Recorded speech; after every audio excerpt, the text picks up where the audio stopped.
गणनी आर्यका स्वस्ति भूषण माता जी के चरणों में बंदामी करते हुए, माता जी मेरा सवाल ये है कि इस पर्वत राज से नंग अनंग कुमार 5.5 करोड़ मुनियों के साथ मोक्ष दशा को पधारे थे, लेकिन उस समय चंदा प्रभु भगवान का शायद समोसरण आया था।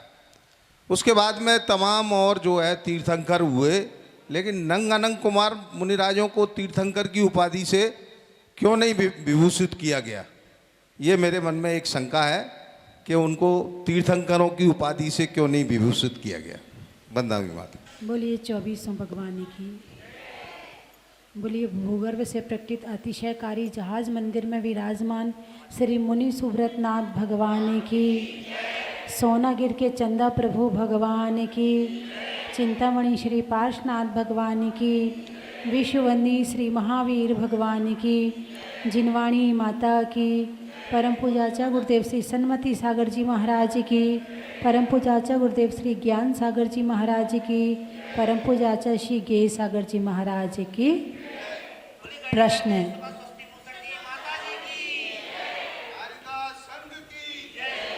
प्रश्न ये है कि नंग अनंग कुमार मुनि को तीर्थंकर की उपाधि से विभूषित क्यों नहीं किया गया, है ना? देश में प्रधानमंत्री कितने होते हैं? अरे बोलिए ना। एक होता है। 5 वर्ष में एक प्रधानमंत्री होता, फिर चुनाव होता है, फिर दूसरा आ जाता है, लेकिन प्रधानमंत्री तो एक ही होता है। अन्य राज्य के मुख्यमंत्री हो सकते हैं, अन्य राज्य के और मंत्री हो सकते हैं, लेकिन प्रधानमंत्री तो एक ही होता है। ऐसे ही जो एक काल परिवर्तन में जो एक चतुर्थ काल आता है, उसमें केवल 24 तीर्थंकर ही होते हैं।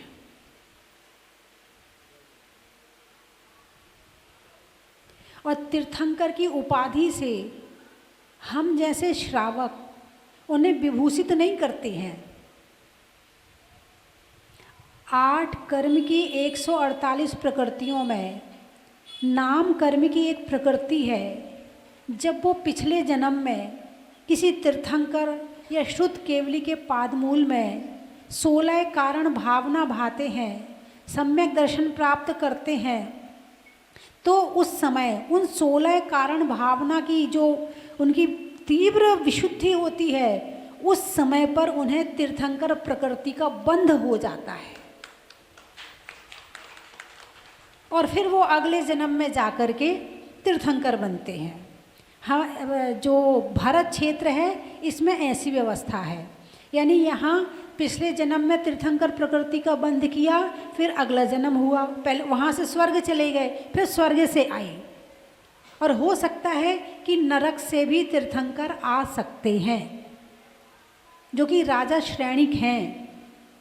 उन्होंने भगवान महावीर के चरणों में तीर्थंकर प्रकृति का बंध कर लिया है, छायिक सम्यक दर्शन प्राप्त कर लिया है, लेकिन ये करने के पहले उन्होंने नरक का बंध कर लिया था, 7वें नरक का। तो 7वें नरक से छायिक दर्शन सम्यक दर्शन प्राप्त करने के कारण से वो जो 7वें नरक का बंध था वो पहले का हो गया, और पहले नरक में भी कम से कम 84,000 वर्ष का, तो उस कारण से अब कम हो गया, छूटा नहीं। एक बार आयु बंद हो जाए तो छूटता नहीं है, भले कम और ज़्यादा हो सकता है हमारे पुरुषार्थ पर। तो वो अब जो आएंगे इस भरत क्षेत्र में प्रथम तीर्थंकर, वो होंगे राजा श्रेणिक। उनके 5 कल्याणक होंगे, है ना? विदेह क्षेत्र में 2 कल्याणक वाले भी होते हैं, 3 कल्याणक वाले भी होते हैं, यानी जन्म ले लिया, गर्भ में आ गए, जन्म ले लिया, और फिर बड़े होकर के तीर्थंकर प्रकृति का बंध किया तो दीक्षा कल्याणक हो जाएगा, तप कल्याणक हो जाए, ज्ञान कल्याणक हो जाएगा, और मोक्ष कल्याणक हो जाएगा। मुनि बनने के बाद तीर्थंकर प्रकृति का बंध किया तो ज्ञान कल्याणक हो जाएगा और मोक्ष कल्याणक हो जाएगा। तो तीर्थंकर 24 ही होते हैं। जैसे आम कब आते हैं? अरे बोलिए ना, गर्मी में। गर्मी में ही क्यों आते हैं? उनका वातावरण, उनका मौसम उस हिसाब का होता है ना, सीजन में एक बार ही आते हैं। ऐसे ही तीर्थंकर 24 ही होते हैं। तो ऐसे प्रसिद्ध कोई कोई मुनिराज होते हैं जो हो जाते हैं, जैसे बाहुबली भगवान है, तीर्थंकर नहीं है, लेकिन तीर्थंकर जैसा उनका पुण्य है तो लोग आज उनकी पूजा कर रहे हैं, है ना। नंग अनंग कुमार मुनिराज हैं, तीर्थंकर नहीं है, लेकिन सोनागिर से जब भी सोनागिर का नाम आता है तो उनका नाम सबसे पहले जरूर आता है ना। तीर्थंकर का समोशरण लगता है। समोशरण यानी पूरा विशाल 8 भूमियाँ और सारा जो होना चाहिए समोशरण की जो रचना होती पूरी होती है। लेकिन अन्य जो केवली भगवान बनते हैं, जैसे नंग अनंग कुमार मुनिराज हैं, बाहुबली भगवान है, ऐसे कोई यदि केवल ज्ञान प्राप्त करता है तो उनकी केवल गंधकुटी की रचना होती है, पूरा समोशरण नहीं लगता है। तो जैसे प्रधानमंत्री पूरे भारत का नेतृत्व करता है, ऐसे ही हमारे जैन धर्म के नेता हमारे तीर्थंकर होते हैं जो धर्म का प्रवर्तन करते हैं। जैसे भगवान आदिनाथ हुए। अब भगवान आदिनाथ से अजितनाथ भगवान का जो समय था वो 50 लाख सागर का था, ऐसे कुछ था, यानी बहुत लंबा था, है ना। अब इतने लंबे काल में आदिनाथ भगवान ने धर्म का उपदेश दिया, धीरे धीरे धीरे धीरे धीरे धीरे करके कम होता गया। और अजितनाथ भगवान आए, उसके पहले ऐसा हुआ कि धर्म लोग बिल्कुल भूल गए, सब छोड़ दिया लोगों ने करना। फिर उसके बाद अजितनाथ तीर्थंकर हुए, उन्होंने फिर धर्म का प्रवर्तन किया, है ना। तो तीर्थंकर धर्म का प्रवर्तन करते हैं, तीर्थंकर धर्म को आगे बढ़ाते हैं, तो इसलिए तीर्थंकर केवल 24 ही होते हैं। ठीक है, चलिए अगला प्रश्न। चरणों में वंदामी वंदामी वंदामी। मेरा प्रश्न ये है गुरु माँ, जहाँ हम रहते हैं वहाँ मंदिर है और सेवा पूजा भगवान के सब करते हैं, परंतु हमारे जीवन में अतिशय क्षेत्र भी जो है उनका क्या महत्व है जीवन के अंदर, वो बताएं।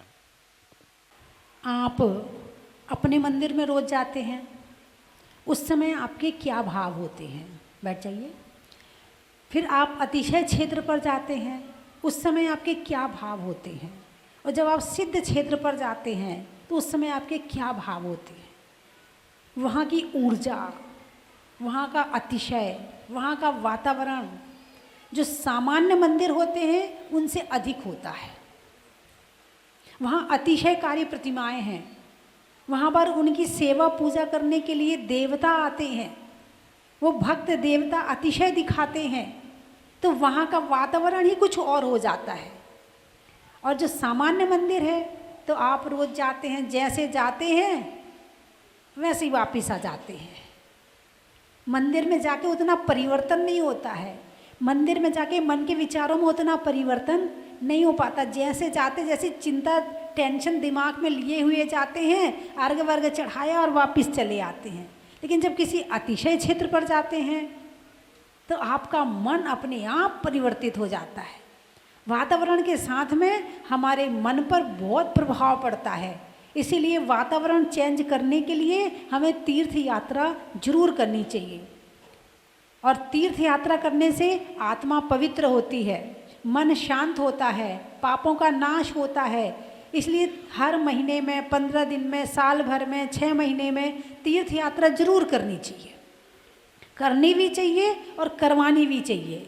जैसे हमारे प्रमोद जी ने विधान किया और इतने सारे लोगों को लाकर करवाया,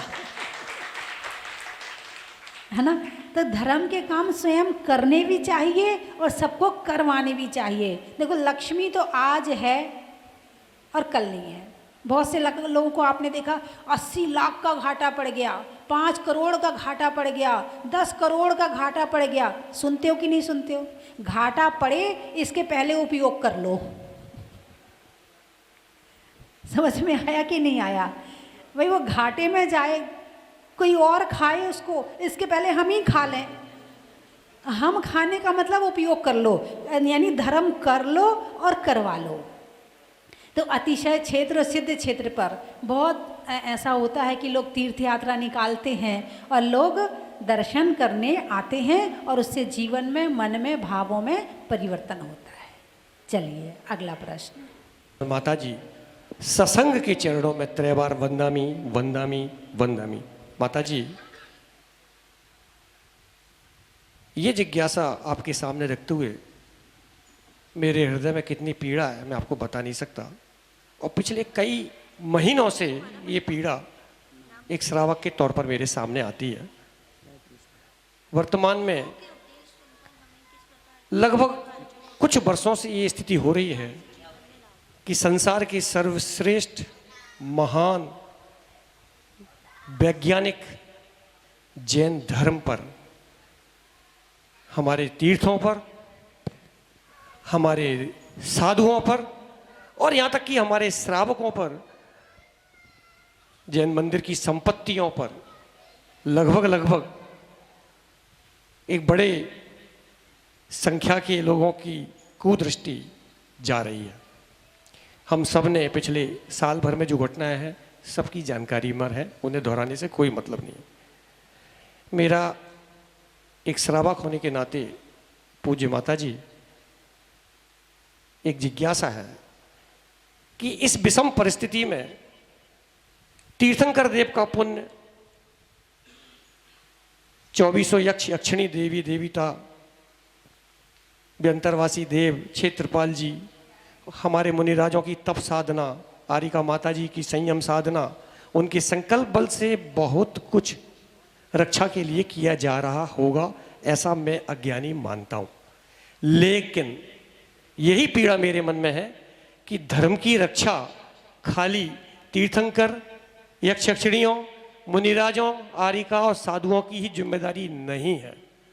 हम समस्त विश्व के जितने भी जितने भी जैन श्रावक श्रद्धालु हैं जो जैन धर्म को मानते हैं, आज के परिवेश में इनका कैसा आचरण, इनको क्या करना चाहिए कि आने वाले समय में हमारे महान जैन धर्म, महान जैन तीर्थ क्षेत्र, जैन साधुओं पर, हमारी संपत्तियों पर दूसरे लोग ऐसी नज़र ना डालें या हमारी धर्म की, समाज की, संपत्तियों की, साधुओं की हानि ना हो। इसके लिए श्रावक लोगों को, भारतवर्ष से समस्त विश्व के श्रावकों को अब आज से निश्चित क्या करना चाहिए, ऐसा मार्गदर्शन मैं आपके माध्यम से पूरे विश्व के जैन श्रावकों के लिए चाहता हूँ। वंदामी माता जी।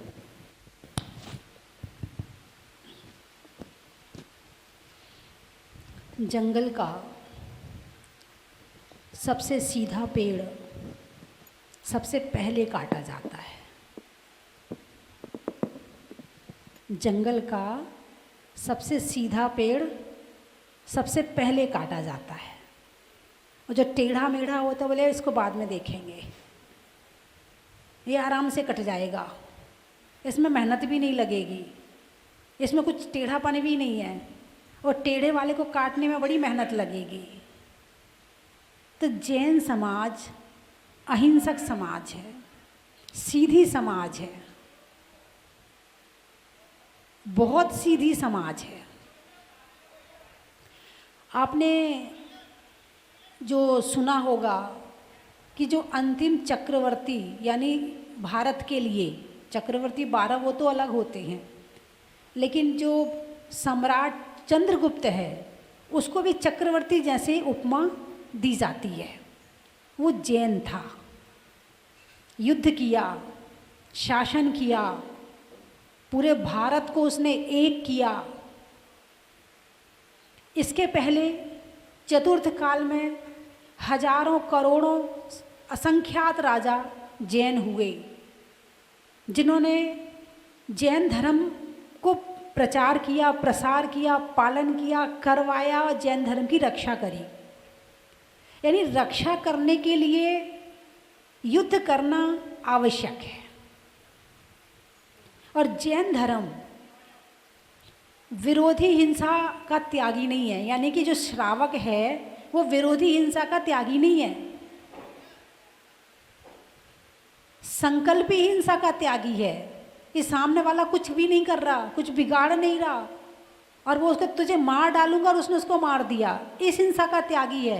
विरोधी हिंसा का त्यागी नहीं है कि यदि तुम पर कोई वार करता है, तुम्हारे परिवार पर कोई वार करता है, तुम्हारे धर्म पर कोई वार करता है, तो उसकी रक्षा के लिए यदि युद्ध भी करना पड़े तो जैन धर्म उसका उपदेश भी देता है और उसकी छूट भी देता है, क्योंकि रक्षा बिना युद्ध के और बिना राजा बने नहीं हो सकती है।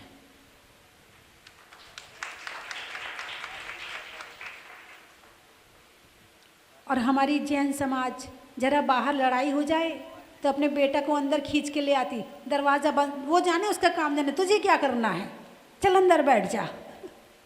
हैं, एक होते हैं वैश्य और एक होते हैं क्षत्रिय। जो वैश्य होते हैं वो अपने खाने कमाने में और अच्छे से रहने में, पहनने ओढ़ने में, अच्छा खा लो, अच्छा पहन लो, अच्छा प्रोग्राम कर लो, और इसमें विश्वास करते हैं और वही काम करते हैं। और जो क्षत्रिय होते हैं वो धर्म की रक्षा के लिए युद्ध भी करते हैं, मात्र खाना कमाना नहीं जानते हैं, वो युद्ध करना भी जानते हैं। तो हमारी जैन समाज युद्ध तो करती है, ऐसा नहीं कि युद्ध नहीं करती, करती तो है, मगर अपनों से करती है, परायों से नहीं करती है। अपनों से युद्ध करना बंद कर दो, अपने जो ऊपर जा रहे हैं उन्हें ऊपर चढ़ाने में सहयोग करो, उन्हें नीचे मत खींचो।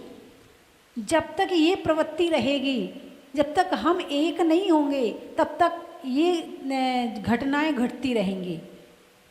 और जब हम एक हो जाएंगे तो हमारे किसी एक जैन भाई पे किसी ने कुछ किया, सारे जैन इकट्ठे मिलकर उसको जाके फिर देखें तो फिर दोबारा कोई करेगा तो पता चल जाएगा कि क्या होता है। तो एक होना जरूरी है। एक बिना एक हुए, जैसे ईंट है, ईंट को एक एक एक एक करके जमा दो तो मकान बन जाता है।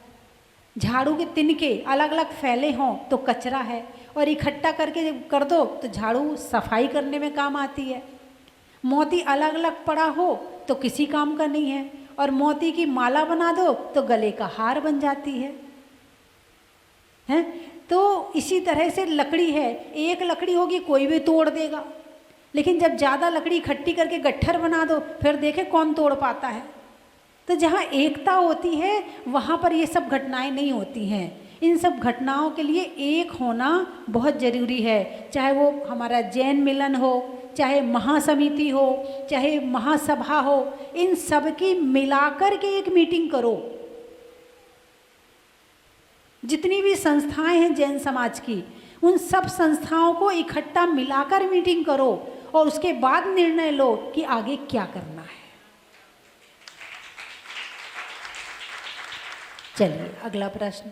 वंदामी वंदामी माता जी, मेरा ये क्वेश्चन है कि तत्वार्थ सूत्र के प्रथम अध्याय में प्रथमानुयोग का किस सूत्र में वर्णन है? कहा गया है कि तत्वार्थ सूत्र के प्रथम अध्याय में प्रथमानुयोग का है, तो वो किस सूत्र में है? एक और पूछो, पूछ लो। एक क्वेश्चन आया था कि तीर्थंकर के जो माता पिता होते हैं वो एक भव अवतारी होते हैं, तो माता स्त्री छेदन करके भवतारी होगी कि एक ही भव में दूसरे भव? चलिए अब आप बैठ जाइए, प्रत्युत्तर में दे रही हूँ। पिता बनना भी महापुण्य का काम है, और तीर्थंकर की माता कोई साधारण माता नहीं होती है। जो तीर्थंकर को जन्म दे रही है वो साधारण माता नहीं हो सकती है। जैसे स्वर्ण का सिंगनी का दूध रखने के लिए सोने का पात्र चाहिए, ऐसे तीर्थंकर भी जहाँ जन्म ले रहे हैं उसके लिए माता पिता भी उतने ही क्वालिटी और योग्य होना चाहिए, जिनके भव शेष कुछ रह गए हों। जैसा इनका प्रश्न है कि एक भवातारी होते हैं, एक भवातारी मतलब उसी भाव में नहीं, एक भाव और लेंगे। यहाँ से पिता माता स्त्री छेद कर, स्त्री पर्याय छेद करके स्वर्ग में देव बनेगी, फिर वहाँ से दोनों आएंगे। अब कौन कहाँ आ रहा है वो अलग बात है, और वहाँ से आके उस भाव में मोक्ष चले जाएंगे। यानी केवल एक भाव यानी स्वर्ग का भाव रह गया है, ये तो गिनना नहीं है क्योंकि ये तो चल ही रहा है। जिसमें मोक्ष जाना है उसको गिनना नहीं है। तो जो भाव बचा वो एक भाव बचा कि केवल स्वर्ग का भाव पूरा करेंगे और उससे अगले भाव में जाकर वो मोक्ष चले जाएंगे। ठीक है, चलिए अगला प्रश्न। रही बात मल की कि कितना रहता है, ये तो वैज्ञानिकों को पता है या वैद्यों को पता है। ठीक है, एक घड़ा है और घड़े में मल भरा है, उसको सुंदर कपड़ों से ढक दिया। उसको सुंदर कपड़ों से, बड़े सुंदर सुंदर कपड़े हैं, मखमल के कपड़े हैं, मोती जड़े हैं, चांदी का काम है, सोने के वर्क का काम है, बहुत अच्छा है। क्या वो शुद्ध है? उसमें प्रति क्षण मल तो झर ही रहा है ना। लेकिन ये जो शरीर है इसमें भी प्रति क्षण मल झर रहा है 9 द्वारों के माध्यम से। आँख से सुबह उठते हो तो आँख साफ करते हो, हैं, नाक साफ करते हो, मुख शुद्धि करते हो, स्नान करते हो, है ना। सुबह उठते हैं तो पूरे तरह से मल से भरे रहते हैं। यदि पानी ना हो ना तो पता चल जाए कि शरीर क्या है। या 8 दिन 10 दिन नहाओ मत तो पता चल जाएगा शरीर क्या है ना। सर्वथा अशुचौ काये, यानी ये सर्वथा अशुद्ध है। और ये आत्मा कहाँ रह रही है? इसी शरीर में रह रही है, इसी गंदगी में रह रही है। लेकिन इस गंदगी में रहते हुए यदि भाव पवित्र हैं तो आपका शरीर भी पवित्र हो जाता है। कहते हैं ना, मन शुद्धि, वचन शुद्धि, काय शुद्धि। काय शुद्धि को तीसरे नंबर पर रखा गया है और मन शुद्धि को पहले नंबर पर रखा गया है। मैंने कई बार बताया कि आप लोग नहा धोकर आते हैं और अभिषेक करने के लिए आए हैं और आप शुद्ध कपड़े पहने हैं और पहन करके आप जाके महाराज के चरण छूते हैं। महाराज हम पवित्र हो गए, आपके चरण छू के हम, अभी आप नहा के आए हो, सोले के कपड़े पहन के आए हो, महाराज तो नहाते भी नहीं है और उन्हें छूकर आप क्या कह रहे हो? हम पवित्र हो गए। कैसे पवित्र हो गए? महाराज ने ऐसा कौन सा काम किया? नहाया भी नहीं फिर भी पवित्र हैं। रत्नात्रय पवित्रते। किससे पवित्र हुए हैं? सम्यक दर्शन, सम्यक ज्ञान, सम्यक चारित्र जिनके पास में है, जिनके पास में संयम है, जिनके पास में तप है, जिनके पास में सामायिक है, जिनके पास में स्वाध्याय है, जिनके पास में ध्यान है। शरीर अशुद्ध होते हुए भी वो शुद्ध हो जाते हैं। लेकिन श्रावक के लिए स्नान जरूरी। अब आप कहो कि माता जी जब मनी पवित्र करना है तो हम तो सुबह सुबह माला फेर लेंगे और मंदिर आ जाएंगे, नहाने की क्या ज़रूरत है, हमने अपना मन पवित्र कर लिया। काजल की कोठरी में कैसो भी सयानो जाए, एक दाग लागे तो लागे ज़रूर है। घर में रहकर कषाय ना हो, घर में रहकर पाप ना हो, ऐसा हो ही नहीं सकता है।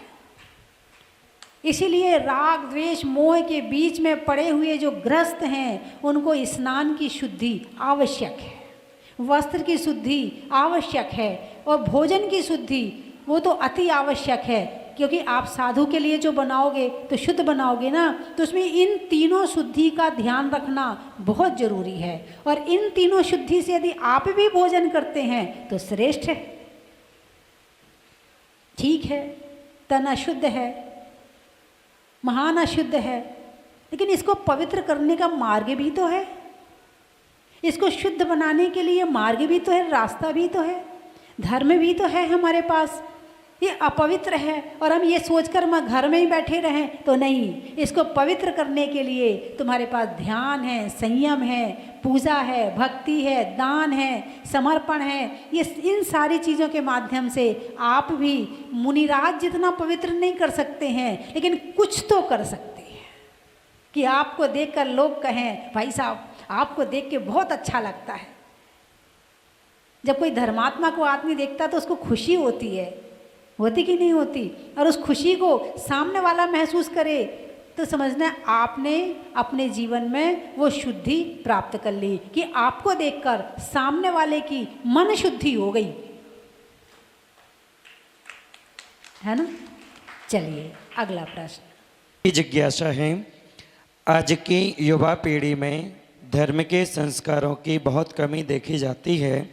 ऐसे में इस नई और आने वाली पीढ़ी को संस्कारित करने के लिए माता पिता की क्या भूमिका होनी चाहिए, कृपया मार्गदर्शन करें। एक, मेरी इज्जत और ये राज तेरे हाथ में है, और अब चाहे तो तू इस राज्य को ख़त्म कर दे और चाहे तो तू इस राज्य को बचा ले। अब एक बेटी जो होती ना, वो बड़ी करुणावान होती है। उसने कहा, पिताजी मैं सोच के बताती हूँ। कुछ समय उसने सोचा, विचार किया, फिर पिताजी से बोली, पिताजी मैं शादी के लिए तैयार हूँ, लेकिन मेरी एक शर्त है, और शर्त ये है कि जो संतान होगी उस पर अधिकार मेरा होगा। राजा बोला, क्या दिक्कत है, क्या परेशानी, मुझे तो राजकुमारी चाहिए। ठीक है, संतान होगी, तू अपने हिसाब से कर लेना, मुझे कोई दिक्कत नहीं है। शादी हो गई, पहली संतान गर्भ में आई। जो रानी बन गई थी, खूब धर्म करना शुरू किया, स्वाध्याय, जाप, माला, ध्यान, धर्म चर्चा, बस इसी में अपना समय व्यतीत करती। वैराग्य तो उसके मन में था ही, मजबूरी में उसने शादी करी थी। संतान हुई, उसे बचपन से ही घुट्टी में धर्म पिलाना शुरू कर दिया। 8 वर्ष की हुई, 8वां वर्ष पूरा हुआ और जाके दीक्षा ले ली। दूसरा बेटा हुआ, 8 वर्ष में उसने दीक्षा ले ली। तीसरा बेटा हुआ, 8 वर्ष में उसने दीक्षा ले ली। उसने मन में संकल्प किया था, यदि मैं शादी कर रही हूँ तो यहाँ से भी मोक्ष मार्ग निकालूंगी, यानी जो मेरी संतान होगी उसे मैं मोक्ष मार्ग पर भेजूंगी, मैं उसे संसार में फंसने नहीं दूंगी। यदि मैं शादी कर रही हूँ तो मैं उसे संसार में नहीं फंसने दूंगी, ये उसका संकल्प था। और जब वो गर्भ में आया, गर्भ से 8 वर्ष तक 24 घंटे उसके अंदर केवल धर्म की घुट्टी ही पिलाती रहती थी। 5 पुत्रों ने दीक्षा ले ली। अब राजा ने ये तो सोचा ही नहीं था कि ऐसा भी होगा। अब शर्त थी तो बोल सकता नहीं था, मना नहीं कर सकता था। अब क्या करें? तब राजा ने निवेदन किया कि यदि इसी तरह से हमारे पुत्र दीक्षा लेते रहेंगे तो हम कब दीक्षा लेंगे? अपने पुत्रों को दीक्षा लेते हुए देख करके राजा के मन में भी दीक्षा के भाव पैदा हो गए। यदि एक घर में, एक परिवार में यदि एक व्यक्ति दीक्षा ले लेता है तो उसका प्रभाव 7 पीढ़ी पर पड़ता है। 3 पीढ़ी पहले की, 3 पीढ़ी बाद की, और जो एक है उस पर। और फिर उनके यहाँ 5 पुत्रों ने दीक्षा ली थी। तब रानी ने कहा, तुम्हारी चिंता मैं दूर करूँगी। अगली संतान गर्भ में आई।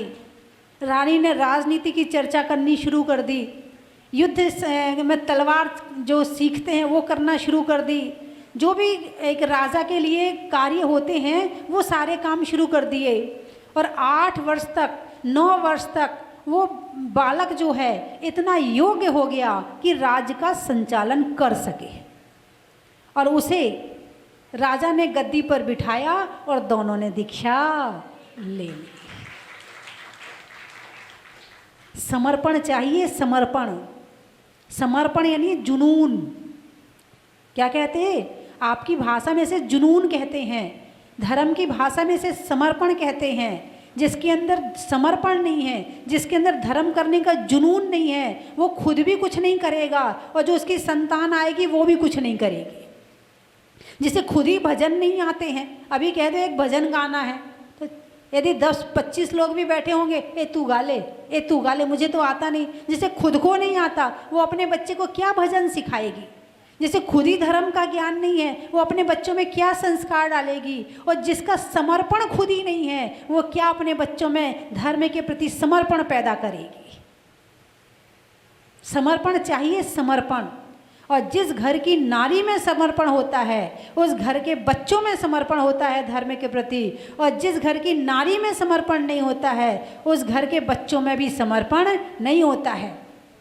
अब मंदिर का मामला ले लो आप, बच्चे छोटे हैं, स्कूल जाना है, बेटे संडे को चले जाना। नहीं मम्मी मैं मंदिर जाऊंगा। नहीं नहीं बेटा स्कूल जाना है ना, तू संडे को चले जाना। पड़ोस में मंदिर है, मंदिर नहीं जाने देती माँ उसको। और जब तुमने उसे भगवान से जोड़ा ही नहीं तो बच्चा बड़ा होकर के फिर क्या करेगा?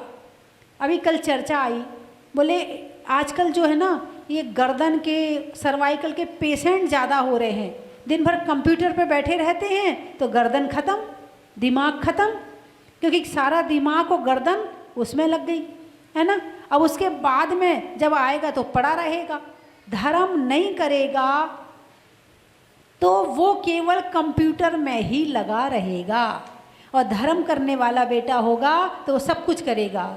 हमारे जय कुमार जी कोठारी यहाँ पर बैठे हैं, इनका बेटा दुबई में रहता है, सुबह ध्यान करता है, सामायिक करता है, स्वाध्याय करता है, माला फेरता है, अपने बच्चों से करवाता है, उसके बाद वो जॉब करने जाता है और लौट के आता है तो फिर वही वातावरण घर में। ये नहीं कि मोबाइल लेके बैठ गए, फिर अपने बच्चों में संस्कार देना और बैठ के धर्म करना। ऐसा नहीं है कि हो नहीं सकता है कि जॉब करने वाले के पास टाइम नहीं है, टाइम सबके पास में है, बस समर्पण नहीं है, जुनून नहीं है, प्रेम नहीं है, धर्म के प्रति रुचि नहीं है। और रुचि पैदा हो जाए तो सारे काम यहाँ छोड़ो विदेश में संभव है। अभी बेंगलोर से एक परिवार का ट्रांसफ़र राजस्थान में हो गया। किसी कंपनी में काम करता था तो राजस्थान में वापस आया बेंगलोर से। तो जब बेंगलोर से यहाँ आया तो यहाँ का वातावरण देखा, बोले इससे अच्छा तो हमारा बेंगलोर है कि वहाँ पर बहुत अच्छी तरह से क्लासें लगती हैं, पाठशाला चलती है, इतवार के लिए सामूहिक पूजा में सारे लोग आते हैं, सारी महिलाएं और पुरुष मिलकर के पूजा करते हैं, स्वाध्याय करते। बोले इससे अच्छा तो हमारा बेंगलोर था। लोग कहते हैं बड़े शहरों में जाके धर्म नहीं होता है, हम तो देख रहे हैं यहाँ गांव में धर्म नहीं हो रहा। गांव के लोग ज़्यादा फैशनेबल हो रहे हैं, गांव के लोगों को ज़्यादा फैशन का भूत सवार हो रहा है, ज़्यादा कपड़े बदल रहे हैं, बस इसी में दिमाग लगा रहता, कौन से कपड़े पहन लूँ, कौन सी क्रीम लगा लूँ, कौन सी पाउडर लगा लूँ, बाल कैसे बना लूँ, कौन सी लिपस्टिक लगा लूँ, कौन सा कंगन पहन लूँ, मैचिंग का कौन सा सामान इकट्ठा कर लूँ, दिमाग इसी में लगा रहता है। इससे दिमाग हटे तो ना समर्पण के भाव पैदा हों। हम दिखाने के चक्कर में हैं, हम देखने के चक्कर में नहीं हैं। और जब तक इन चीज़ों का भाव रहेगा तब तक धर्म की उत्पत्ति अंदर में होने वाली नहीं। मंदिर जाना है, हाँ जी हम तो मंदिर हर संडे को मंदिर जाते हैं। अब मंदिर जाते हैं तो फिर क्या करते हो, एक माला फेर लेते हैं और दर्शन कर लेते। अच्छा तो मंदिर में आपको कितनी देर लगती है? मुश्किल से 10 मिनट लगते होंगे। अच्छा आपको तैयार होने में कितनी देर लगती है? कम से कम 1.5 घंटा तो लग ही जाता है। शरीर को तैयार करने में कितनी देर लगी? 1.5 घंटा। और दर्शन में कितनी देर लगी? 10 मिनट। 10 मिनट भी नहीं, 5 मिनट भी नहीं। खुद से प्रैक्टिकल करो कि जिस समय तुम भगवान के सामने खड़े होते हो तुम्हारे भाव कैसे होते हैं, भगवान में होते हैं या दुनिया में घूम रहे होते हो।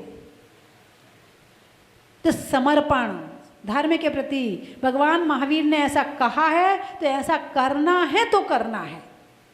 भगवान महावीर की बात को टालना नहीं है, उन्होंने जो कहा है वो मानना है। तो निश्चित ही है कि जो आपका प्रश्न है, क्या प्रश्न था? कि आज की युवा पीढ़ी संस्कारित करने के लिए संस्कारित। माता पिता की क्या भूमिका हाँ, होनी चाहिए? बस मैंने बता दिया। आप तो उसे गर्व से संस्कारित करो और ध्यान और पूरे समर्पण के साथ में, फिर देखो आपका बेटा धर्म करता है कि नहीं करता। कुछ लोग कहते नहीं बेटे के लिए शास्त्र पढ़ रहे, बेटे के लिए मत पढ़ो, तुम पढ़ो तो अपने लिए, अपनी रुचि से पढ़ो तो काम होगा। बेटे, मेरा बेटा गर्व में है ना इसलिए शास्त्र नहीं, तुम्हारी रुचि तुम में, उस शास्त्र में नहीं बेटे में है, तो अपनी रुचि के साथ में पढ़ो। चलिए एक प्रश्न और बस। संग चरणों में बारंबार बंदामी बंदामी बंदामी। माता जी, मेरा प्रश्न तत्वार्थ सूत्र से है। तत्वार्थ सूत्र के 5वें अध्याय में एक सूत्र है, काफ़ी सूत्र पढ़े, काफ़ी अर्थ भी आया समझ में, लेकिन उस सूत्र का अर्थ मुझे अभी क्लियर नहीं है। सूत्र है अर्पिता नर्पित सिद्धि। इसका कृपया उदाहरण सहित। इनके प्रश्न करने के पहले, मतलब जब सूत्र बोला ना तभी मेरे दिमाग में आ गया था ये कौन सा प्रश्न पूछेंगे। बहुत अच्छा, बैठ जाओ, समझ गई मैं, बैठ जाओ। वो सूत्र मेरे दिमाग में आ चुका था कि यही वाला सूत्र पूछेंगे। अर्पिता नर्पित सिद्धि, अर्पित और अनर्पित। अर्पित यानी मुख और अनर्पित यानी गौण। जो व्याख्या करने की शैली है वो अर्पित और अनर्पित है। जिसका वर्णन आप कर रहे हो वो अर्पित है यानी मुख्य है, और जिसका वर्णन नहीं कर रहे हो वो गौण है। जैसे आपके 5 बेटे हैं, अब 5 बेटे का नाम आप एक साथ तो ले नहीं सकते। अरे बोलिए ना, नहीं ले सकते ना, तो फिर कैसे लोगे? एक एक का लोगे ना। तो जिस समय जिसका नाम आप बोल रहे हो वो अर्पित यानी मुख्य है, और जिसका नाम नहीं बोल रहे हो वो गौण है। तो ये जो जैन धर्म को समझाने के लिए, व्याख्या करने के लिए जो शैली है वो अर्पित और अनर्पित है। ठीक है, रसाएं रख दी जाएंगी। स्वस्ति भूषण माता जी के चरणों में वंदामी। माता जी, मेरा ये प्रश्न है कि गुरु के उपदेश तो सब सुनते हैं, घरों में, टीवी के माध्यम से, प्रवचन के माध्यम से, पर उसको अपने जीवन में उतारता कोई नहीं है। तो क्या सुनने से ही हमें पुण्य का अर्जन होता है, या जीवन में हम उतारे तो अधिक पुण्य का अर्जन होता है? ये मेरा प्रश्न है कि हम कैसे इसके माध्यम से अपने पुण्य का संचय कर सकते हैं। बड़ा अच्छा प्रश्न है। जैसे एक गिलास में पानी रखा काले रंग का, और उसमें एक बूंद सफ़ेद डाल दो तो पता चलेगी? अरे बोलिए ना, नहीं चलेगी। ऐसे ही मोही प्राणी उपदेश सुनता तो है, लेकिन यहाँ से जैसे ही बाहर जाता है तो वो जो मोह का रंग होता है उसमें रंग जाता है। जो हमने सुना है उस पर अमल नहीं कर पाता। क्यों? क्योंकि मोह का रंग ज़्यादा है और धर्म का रंग कम है। अब प्रश्न है, सुनना चाहिए कि नहीं सुनना चाहिए? जब अमल नहीं करते हैं तो सुने कि ना सुने? जिस क्षण आप सुन रहे हैं, जिस समय आप सुन रहे हैं, उस समय आपको शांति मिल रही है कि नहीं मिल रही है? ज्ञान हो रहा है कि नहीं हो रहा है? भले आप पूरा अमल ना करें, पूरे प्रवचन में से यदि एक बात भी अमल हो गई तो आपका प्रवचन सुनना सार्थक हो गया। और ऐसा नहीं है कि लोग अमल नहीं करते। मेरे पास बहुत लोग आते हैं जो टीवी में सुनते हैं, वो बताते, बोले माता जी आपने नियम दिया था, हमने घर में बैठ के ही हाथ उठा लिया था, और उस नियम का पालन हम कर रहे हैं, हम अभी भी कर रहे हैं। ऐसे एक नहीं, हजारों ने बताया है मुझे। तो जैन तो छोड़ो, जो श्वेतांबर जैन है उन्होंने बताया है। और कई बार तो बताते, बोले जिनके घर में शाम को वो बर्तन वाली आती ना, झाड़ू पोंछा वाली, तो वो कहती है बहन जी पहले आप वो प्रवचन लगा दो, फिर मैं बर्तन मांजूंगी, फिर मैं झाड़ू पोंछा करूंगी, वो प्रवचन मुझे पहले सुनवा दो। ऐसे बहुत परिवार में ऐसा अभी भी हो रहा है। यदि उस काम वाली भाई जैन नहीं है कि उसे प्रवचन समझ में तो आ रहे हैं, वो कुछ अमल तो कर रही है, तो इस कारण से सुनना तो जरूर चाहिए। आप जितना अमल कर पा रहे हो बहुत अच्छी बात है। पंचम काल है, पाप का काल है। इस पाप के युग में यदि आप सुन भी रहे हो तो ये भी बहुत बड़ी बात है। और जिस क्षण सुन रहे हो उस क्षण आपके पुण्यानुबंधी पुण्य का बंध हो रहा है, और जो पाप है वो अगली गली से चुपचाप निकल रहा है, वो तुम्हें कुछ नहीं भी कर रहा, आराम से वो निकल जा रहा है। जैसे घर में यदि लोग जाग रहे हो तो चोर चोरी नहीं करता है, ऐसे तुम प्रवचन सुन रहे हो तो पाप भी चुपचाप निकल जाता है। वो कहता है ठीक है ये सही काम कर रहा है ना, इसको कुछ मत कहो, कुछ मत बिगाड़ो इसका, इसको सुनने दो प्रवचन, और पाप भी चुपचाप निकल जाता है। तो इसलिए प्रवचन सुनना तो जरूर चाहिए, और सुनने के बाद जो घर वाले हैं ना उन्हें सुनाना भी चाहिए। इससे रिपीट हो जाता है, इससे रिवीजन हो जाता है, इससे आपके मन में वो संस्कार बन जाते हैं, फिर सुनकर सामने वाले पे भी प्रभाव पड़ता है, हाँ भाई ये सही कह रही है, हाँ भाई ये सही कह रही है ना। और जो वो आप और बातें करते हो तो लड़ाई झगड़े होते हैं, और प्रवचन की चर्चा करोगे तो लड़ाई झगड़े भी नहीं होंगे, है ना। तो इसलिए सुनना भी चाहिए, सुनाना भी चाहिए, और जितना पालन हो जाए उतना पालन भी करना चाहिए। ठीक है, चलिए मैं महत्व बोलूँगी, आपको कहना बड़ा ही महत्व है।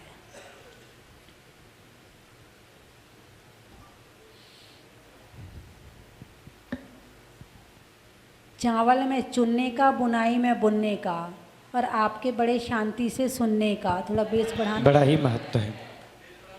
खेत में धान का, शादी में पान का, और आज होने वाले प्रमोद जी के चंद्र प्रभु विधान का, बड़ा ही महत्व है। सुनने में ईयर का, छोड़ने में बियर का, और आने वालों में ग्वालियर का। फूल में कली का, तपस्या में बाहुबली का, और आने वालों में देवली का। महिलाओं में कड़ा का, भोजन में बड़ा का, और आने वालों में भीलवाड़ा का। गाने में सुर का, नृत्य में नुपुर का, आने वालों में जयपुर का। और कहाँ से आए? City centre. अच्छा, सिटी सेंटर का बताऊं? पेंटिंग करने में पेंटर का, सामान रखने में कैंटर का, और आने वालों में सिटी सेंटर का।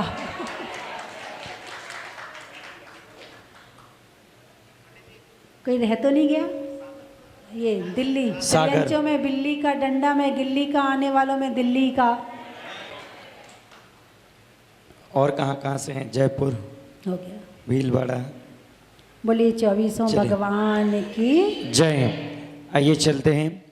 जय बोले परम के विधान आयोजन करता परिवार है, इनकी श्रीमती जी का जन्म दिवस भी है, और उनके जन्म दिवस के उपलक्ष्य में विधान का आयोजन किया है।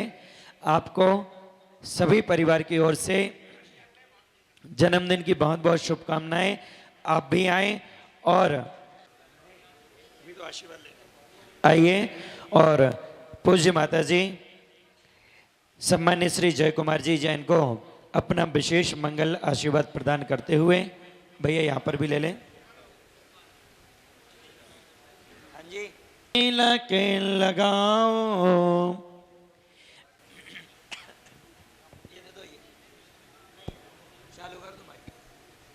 Hello hello. हाँ हाँ, और द्वितीय शास्त्र भी पे तिलक लगाओ। चाहूंगा हमारे आज के जो मूर्ति पुण्यार्जक परिवार हैं, भाई राहुल जी जैन,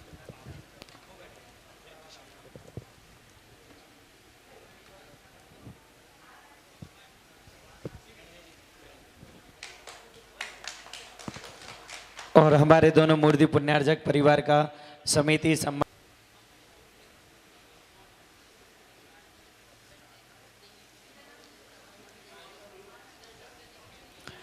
इसी क्रम अगले क्रम में मैं बुलाना चाहूँगा हमारे द्वितीय मूर्ति पुण्यार्जक परिवार, जो कि गोविंदपुरी ग्वालियर से हैं, जिन्होंने द्वितीय प्रतिमा विराजमान करने का सौभाग्य प्राप्त किया है। वह भी, उनके परिवार से जो भी सदस्य हैं वह आ जाएं। हमारी समिति आपका भी सम्मान करना चाहती है, हम आकर के पूज्य माता जी का मंगल आशीर्वाद प्राप्त करें। एक और फोटो आइए, और द्वितीय मूर्ति पुण्यार्जक परिवार आ जाएं और पूज्य माता जी से आशीर्वाद प्राप्त करें।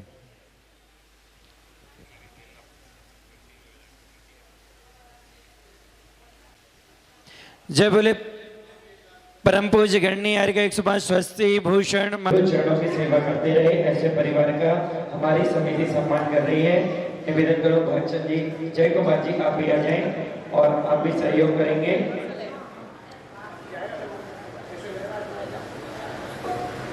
इस तरफ से इधर कृपा जी,